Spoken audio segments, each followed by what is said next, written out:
Mundur, Baik. Harap tenang, kita lanjutkan. Tenang, kita lanjutkan. Kali ini saya akan mempersilahkan untuk calon wakil presiden nomor urut 1.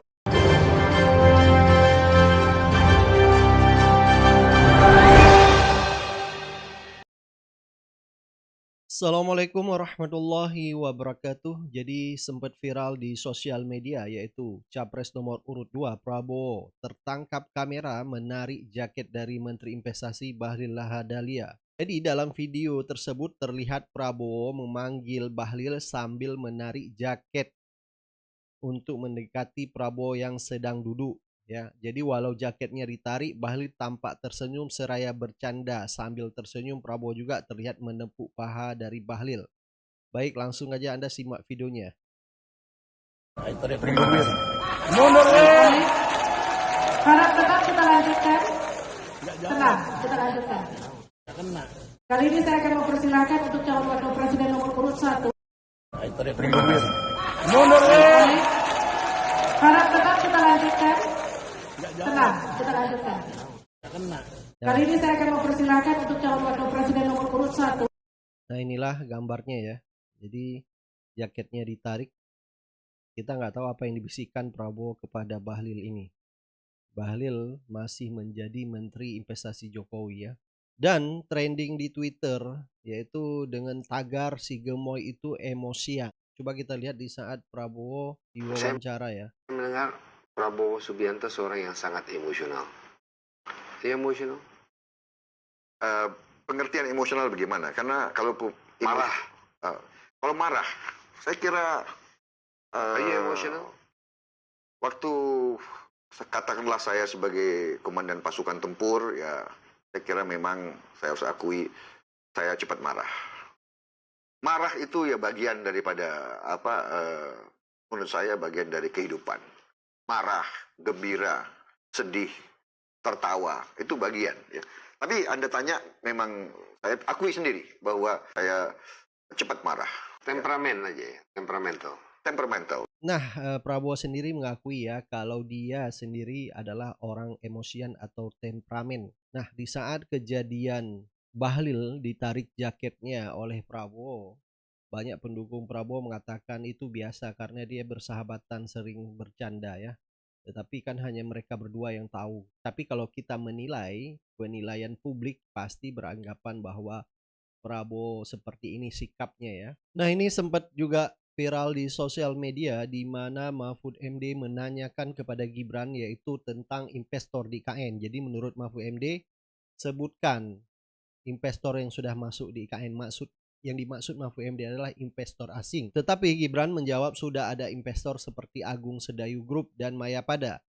Dan ini banyak menuai kritikan dari netizen bahwa Gibran yaitu salah menyebut investor yang dimaksud oleh Mahfud MD yaitu investor asing, dan Jokowi sendiri mengakui bahwa belum ada investor asing di IKN. Coba kita lihat videonya. Tidak semuanya harus menggunakan APBN.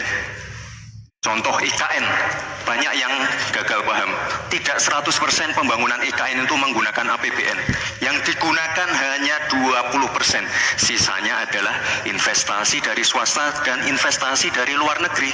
Ini yang banyak yang gagal paham. Tapi sekarang ini yang sudah jadi itu semuanya dari APBN.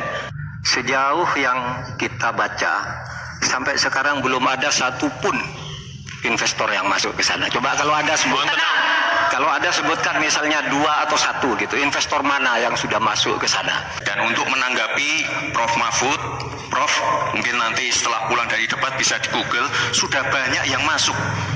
Mayapada, Agung Sedayu, dan nanti akan tambah lagi mungkin setelah Pilpres. Sejauh ini progres investasi asing di IKN Pak untuk keberlanjutan pembangunan IKN seperti apa Pak? Sampai saat ini belum ada. Jokowi sendiri mengakui bahwa sampai saat ini investor asing belum masuk ya ke IKN.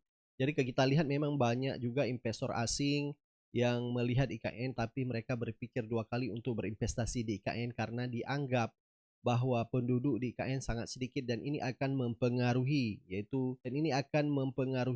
yaitu break point dari investor ya. Jadi mereka akan berpikir 2 kali untuk berinvestasi IKN karena belum tentu modalnya bisa balik, sehingga banyak investor dari luar negeri belum memutuskan untuk berinvestasi di IKN, hanya beberapa investor lokal swasta nasional saja. Di mana Gibran mengangkat tangannya seperti kejadian di debat Capres kemarin, dan kali ini juga terjadi di debat Cawapres di mana Gibran memberi semangat kepada pendukung-pendukungnya. Sebelumnya kita lihat Gibran mengangkat tangan, yaitu mengajak pendukung-pendukung 02 untuk tetap memberi semangat. Nah, ini sempat dulu ditegur oleh KPU ya di saat debat Capres kemarin. Nah, kali ini terjadi lagi di debat Cawapres. Padahal kemarin Gibran meminta maaf atas kelakuannya tersebut. Nah, kali ini juga terjadi sehingga dianggap oleh netizen bahwa ini bisa memprovokasi pendukung-pendukungnya. Dan kita ketahui juga semalam sempat terjadi kericuhan antar pendukung 03 dengan 02 di JCC.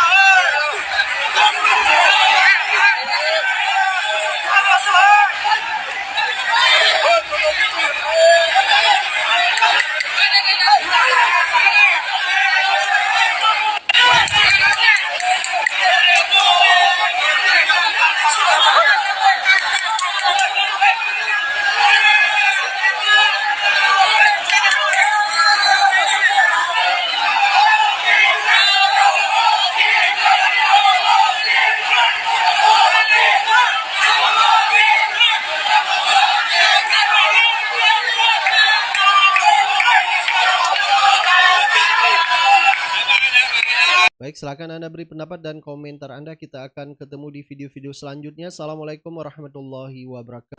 Pak, yang saya klarifikasi tadi adalah tax ratio dan menaikkan pajak, Pak. Itu beda.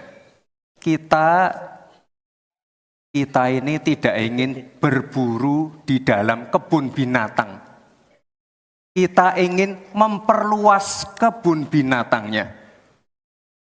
Kita tanami, binatangnya kita gemukkan. Artinya apa? Membuka dunia usaha baru.